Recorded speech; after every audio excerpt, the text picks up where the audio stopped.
As it had been in the years before the Great War, Big Mountain, the Big Empty, became home to one of the brightest minds of the 23rd century. The courier watched over the Big Empty for years to come, caring for it and keeping its discoveries safe until they were needed to help others. Which had always been Big Mountain's purpose. Past the laboratories and science, it had always been intended as a place to build the future of all mankind. The courier had scoured much of the Big Empty, although secrets still remained in the crater's depths. Perhaps that was for the best, however. Curiosity, while sometimes rewarded for its efforts, often proves to be equally dangerous. Dr. Mobius continued his research undisturbed in the Forbidden Zone. As much as he had attempted to create better scorpions, he tried the same with humanity, with considerably less success. These failures didn't bother him overmuch. Once the rush of mentats wore off, he forgot he had failed in any event. After all, the bright young mind who had come to visit him in the Forbidden Zone had already exceeded his expectations. The sink atop the dome bustled with the voices of a small town, constantly chirping, arguing, and snarling at each other. Still, this all happened productively in the interests of its new owner. The Sync Central Intelligence Unit discovered, despite its inversion code, it was comforted by the sense of community the other personalities gave it. The Biological Research Station, obsessed with seeding everything in sight, requested a transfer to the X-22 Botanical Garden, so that it might, in its own words, sensually fertilize the garden's smooth contours. The garden sent back a polite refusal, saying it had prior commitments with a vault it had helped infect before the war.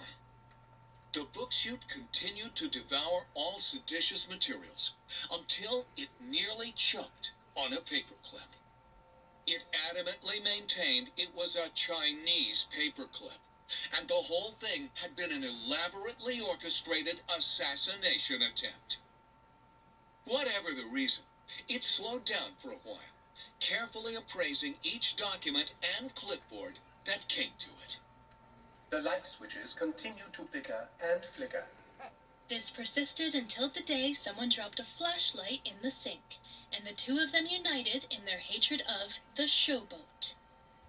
One of them eventually transferred to the Lightwave Dynamics plant and began a long, unrequited affair with one of the holograms.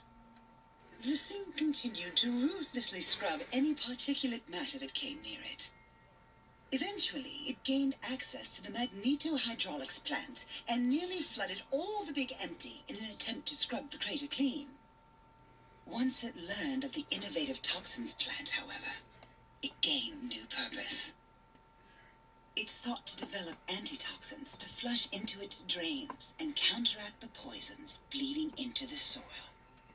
The toaster continued its psychotic spree, reducing all appliances in range to scrap electronics and spare parts. After one of its more psychotic episodes, however, the other Sync personalities decided enough was enough and dumped the toaster in a bathtub. Sparking and hissing, the toaster swore its enemies would rue the day when they had bread and no way to toast it. Muggy did his best to collect coffee cups, although in his quest, he accidentally trapped himself in Higgs Village. It might have been the end for poor Muggy. Except, he found it peaceful there, tidying up the kitchens of the think tank professors back when they had been flesh and bone. Well, except for Dr. O, who was an asshole for having created Muggy in the first place. Muggy left O's house deliberately dirty, punishing the dishes and cups that lived there in blind revenge for serving Dr. O. Blind-eye old Jefferson. And eventually discovered a new sound. Silence. It only made him more filled with the blues than before. It was rumored by the other personalities that he had a brief fling with the light switches. Although he forgot their names once too often and was soon left in the dark as punishment. Autodoc, always gentle and methodical, kept sewing up the courier in all the right places when the skin split open from repeated wear and tear. The Autodoc was just glad to have purpose again. It heard its simpler brothers and sisters who got shipped to the Sierra Madre bored out of their skulls in that toxic dead city. In time, the Autodoc found a way to deactivate the Y-17 trauma harnesses, releasing the corpses they had held prisoner for almost 200 years. As the courier ran through the X-8 facility multiple times, the computers analyzed the test subject's movements. Rather than performing a superficial observation, they realized the subject barely knew what communism was, or even what a high school was. This confused them for a time, until the facility finally realized that its research had succeeded. So it let its cyber dogs out into the wastes to help protect small communities from physical aggression rather than communist propaganda. The infiltration program in X-13 continued to scan for the subject and the stealth suit prototype long after the test was over. Frustrated and unable to find its lost technology, X-13 expanded its network of laser tripwires, sensors, and robo-brains out across Big Mountain.